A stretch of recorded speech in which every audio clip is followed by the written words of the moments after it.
Hello friends, welcome to the second session of this stream titled Importance of Infrastructure.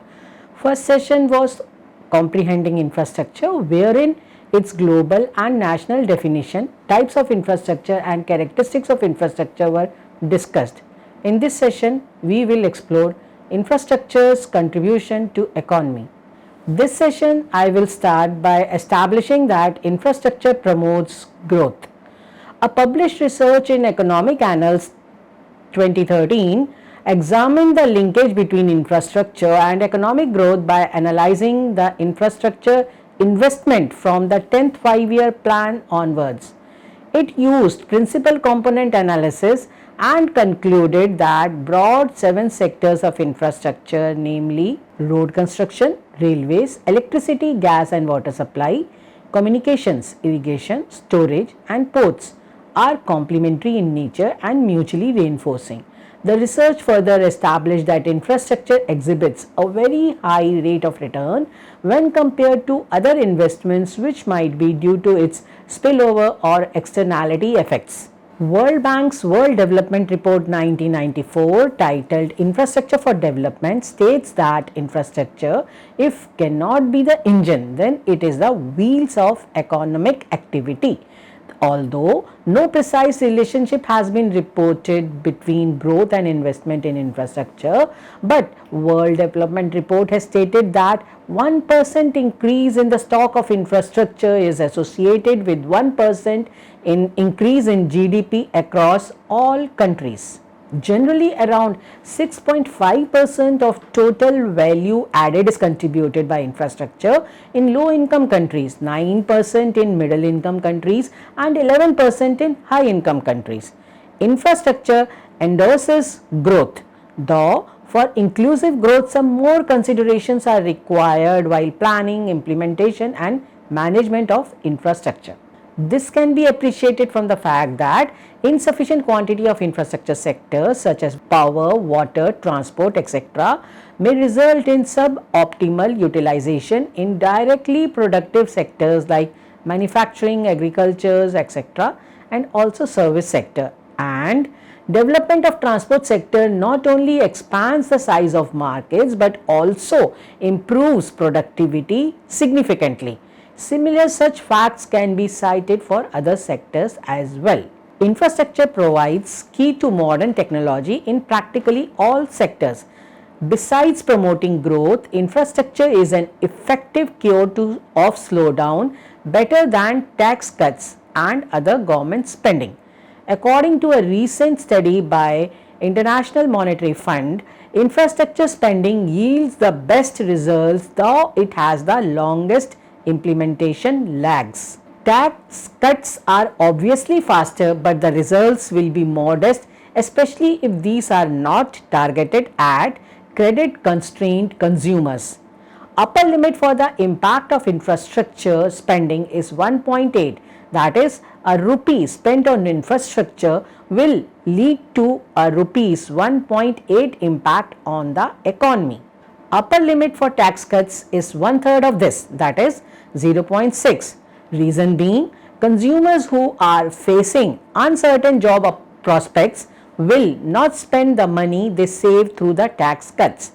Other forms of government spending like social security, transfers to local governments and assistance to small enterprises are likely to be more beneficial than tax cuts. It can be summarized that infrastructure providing efficient services corresponding to effective demand manifests major benefits in economic growth, poverty alleviation and environmental sustainability. Growth in turn raises demand for infrastructure with increase in income levels, and change in composition of infrastructure occurs in following manner. Basic infrastructure such as water, irrigation are the most important for low income countries. Demand for transport grows fast in middle income economies, while in case of high income economies, power and telecommunication occupy more importance. Due to such linkages between infrastructure and the rest of the economy, efficiency, competitiveness and the growth of the economy depends upon the development of the infrastructure sector. Studies indicate that with a 20% sustained increase in public investment in infrastructure, government can accelerate real growth by 1.8 percent points in medium to long run, that is from 6 to 10 years after the policy change. This will be accompanied by a 0.2% decline in the rate of inflation. The increase in income will lead to a 0.7 point annual reduction in poverty in rural India. This establishes the potential for achieving the much debated 8 to 10% aggregate real GDP growth in the Indian economy. The success of Make in India program as manufacturing competitiveness critically depends on infrastructure.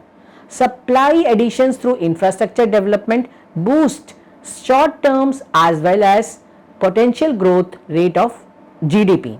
For faster growth to meet the target of $5 trillion economy by 2025, more supply side reforms are needed. Creating new and upgrading existing infrastructure is key to rising India's competitiveness and achieving this target. Infrastructure creation is also labor absorbing, which boosts employment and income generation in the economy and further spurs domestic demand. Improved infrastructure capacities also create efficiency gains through improved logistics and networks, which would improve the competitiveness of the economy. This can boost the virtuous cycle of higher investments, growth and employment generation in the economy. The emerging economies need to enhance their institutions and their infrastructure significantly if they are to realize their long-term growth potential.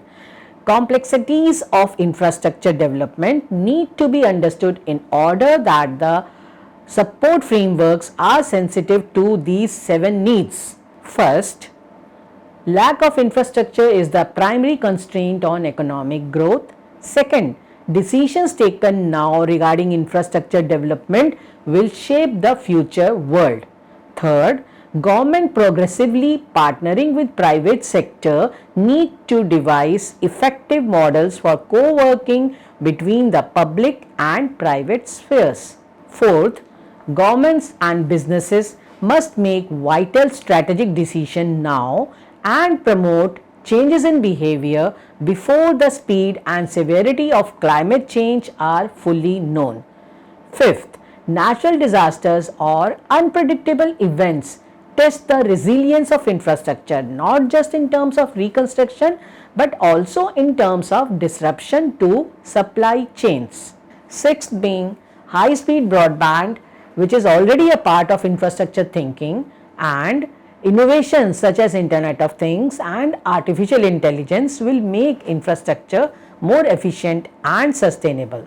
Last of all, solutions to be explored for the needed extent of financing infrastructure. With this, we come to an end of session 2. Thanks for your kind attention. Last but not the least, you are requested to attempt the MCQ designed for the session 2.